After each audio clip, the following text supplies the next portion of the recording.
तर आज इथं द्राक्ष बागेत व्हिडिओ बनवायचं एकच कारण आहे की आता जर इथं बघितलं तर मला वाटतं कधीपासून पाणी चालू आहे रे? जसा जसा पाऊस चालू झालाय तसं सातत्यानं ह्या बागेत पाणी आहे. आणि छाटणी मारल्यापासून मला वाटतं छाटणी मारायच्या आधीपासून एप्रिल छाटणीपासून पाणी आहे. तर सातत्याने एप्रिल छाटणीपासून सुद्धा पाणी आहे.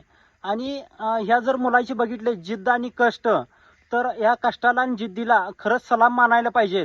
17 गुंठ बाग आहे आणि गेल्या वर्षी किती माल काढलाय बेदाना? 2.5 टन. 2.5 टनच झालाय का काय कमी झालाय?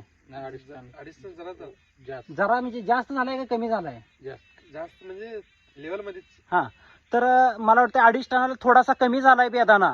आणि फक्त बाग 17 गुंठ आणि एवढा माल काढून परत आणि आज जर बघितलं तर ही परिस्थिती सातत्यानं आहे.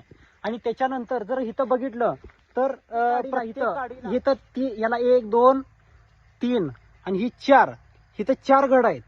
इथं जर बघितलं तर इथं 2 घड आहेत. इथं 4-5 घड आहेत. ह्या काडीला 4-5 घड आहेत. म्हणजे माल कुठं कमी आहे असा त्यातला काही भाग नाही. म्हणजे ह्या काडीला बघितलं तर तेवढंच 1 2 3 4, हा म्हणजे एवढे. आता ह्या गाडीला 5 घड आहेत. 1 2 3 4 5. तर एवढे माल पण फुल आहे.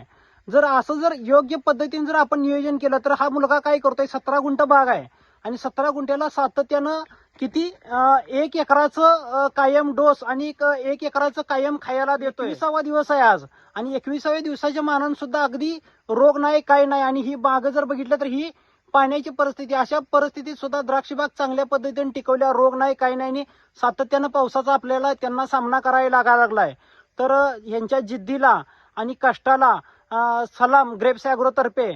आणि ग्रेप्स ॲग्रोची जी कन्सल्टन्सी आहे ते सातत्याने त्यांनी योग्य पद्धतीनं काळजीपूर्वक नियोजनबद्ध केल्यामुळं त्यांचं सुद्धा मी आभार मानतो. आणि चांगली बाग आल्या